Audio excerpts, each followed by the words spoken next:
जनन का उद्देश्य क्या है? तो इसका आंसर हो जाएगा जीवन चक्र को बनाए रखना। जनन का मात्र यही एक उद्देश्य है। अगला क्वेश्चन जो है, कौन सा जनन प्रकार केवल एक ही जनक से होती है? कौन सा जनन प्रकार केवल एक ही जनन से होती है? तो इसका आंसर हो जाएगा बी, अलैंगिक जनन। अगला क्वेश्चन जो है एस्पोरेलेशन किस प्रकार का जनन है? तो इसका आंसर हो जाएगा अलैंगिक जनन है। अगला क्वेश्चन जो है, जीवाणु में जनन का प्रमुख तरीका क्या होता है? जीवाणु में जनन का प्रमुख तरीका क्या होता है? तो इसका आंसर हो जाएगा बी, द्विखंडन का होता है। अगला क्वेश्चन जो है निम्न में से कौन सा लैंगिक जनन का एक उदाहरण है? तो इसका आंसर हो जाएगा बी, निषेचन। अगला क्वेश्चन जो है, हाइड्रा में जनन की प्रक्रिया है, इसका आंसर हो जाएगा कलिका निर्माण। अगला क्वेश्चन जो है किस प्रक्रिया के दौरान गुणसूत्र की संख्या आधी हो जाती है? किस प्रक्रिया के दौरान गुणसूत्र की संख्या आधी हो जाती है? तो इसका आंसर हो जाएगा अर्धसूत्री विभाजन के दौरान। अगला क्वेश्चन जो है, पौधे में जीवाणु जनन का मुख्य उदाहरण कौन सा है? तो इसका आंसर हो जाएगा 8 का आंसर हो जाएगा बी, टेरिडोफाइटा होती है। अगला क्वेश्चन जो है किस प्रकार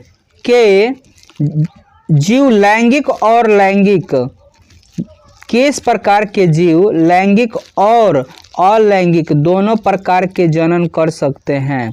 तो इसका आंसर हो जाएगा प्रोटोजोआ। अगला क्वेश्चन जो है निम्नलिखित में से कौन सा अलैंगिक जनन का तरीका नहीं है? तो इसका आंसर हो जाएगा 10 का आंसर हो जाएगा अलैंगिक जनन का प्रकार नहीं है। तो इसका आंसर हो जाएगा 10 का आंसर हो जाएगा सी, निषेचन नहीं है। इसका आंसर हो जाएगा सी, निषेचन नहीं है। अगला क्वेश्चन जो है, लैंगिक जनन में कौन सा चरण अनिवार्य होता है? तो 11 का आंसर हो जाएगा ए, संलयन। अगला क्वेश्चन जो है, मानव में निषेचन कहाँ होता है?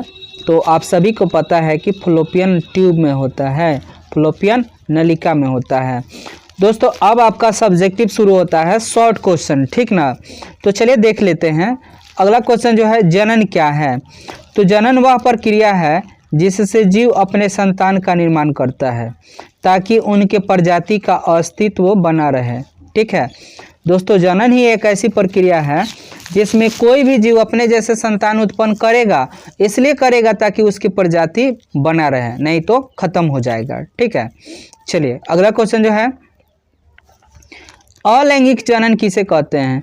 तो वह जनन जिसमें केवल एक ही जनक की आवश्यकता होती है और संतान जनक के समान होता है, अलैंगिक जनन कहलाती है। वह जनन जिसमें केवल एक ही जनक की जरूरत होती है, आवश्यकता होती है और उनसे जो संतान उत्पन्न होता है वो जनक के समान होता है, ये अलैंगिक जनन कहलाती है। अगला क्वेश्चन जो है, लैंगिक जनन क्या है? तो वह जनन जिसमें नर और मादा युग्मकों का संलयन होता है और संतति यानी संतान में माता पिता दोनों के गुण होते हैं, लैंगिक जनन कहलाते हैं। अगला क्वेश्चन जो है, द्विखंडन क्या है? तो द्विखंडन एक अलैंगिक जनन है जिसमें एक जीव दो समान भागों में विभाजित होकर नए जीव बनाता है। अगला क्वेश्चन जो है, किस प्रकार का जनन हाइड्रा में पाया जाता है? तो हाइड्रा में कलिका निर्माण के द्वारा अलैंगिक जनन होता है, जिसको हाइड्रा में मुकुलन के द्वारा भी बोलते हैं, मुकुलन के द्वारा, जिसको कलिका निर्माण भी कहा जाता है। अगला क्वेश्चन जो है, स्पोर जनन क्या है? स्पोर जनन एक अलैंगिक जनन है जिसमें जीवाणु का निर्माण होता है जो एक जीवों में विकसित होते हैं। अगला क्वेश्चन जो है, मानव में निषेचन कहाँ होता है? तो मानव में निषेचन फलोपियन नलिका में होता है। अगला क्वेश्चन जो है, क्लोनिंग क्या है? तो क्लोनिंग वह प्रक्रिया है जिससे किसी जीव के समान गुणसूत्रीय संरचना वाले नए जीव का निर्माण किया जाता है। क्लोनिंग वह प्रक्रिया है जिससे किसी जीव की समान गुणसूत्रीय संरचना वाले नए जीव का निर्माण किया जाता है। अगला क्वेश्चन जो है, लैंगिक जनन में संलयन क्या है? तो लैंगिक जनन में संलयन वह प्रक्रिया है जिसमें नर और मादा युग्मक आपस में मिलकर एक युग्मक बनाते हैं। अगला क्वेश्चन जो है, विभाजन क्या है? तो विभाजन अलैंगिक जनन की प्रक्रिया है जिसमें एक जीव स्वयं को समान भागों में विभाजित कर लेती है। अगला क्वेश्चन जो है, किस प्रकार के जीव लैंगिक और अलैंगिक दोनों प्रकार से जनन कर सकता है? तो इसका आंसर है प्रोटोजोआ और कुछ कवक लैंगिक और अलैंगिक दोनों प्रकार से जनन कर सकता है। अगला क्वेश्चन जो है, पौधों में अलैंगिक जनन के उदाहरण दें। तो पौधों में अलैंगिक जनन के उदाहरण है कलिका, प्रवर्धन, कंद और कंदमूल, ये इनके उदाहरण हैं।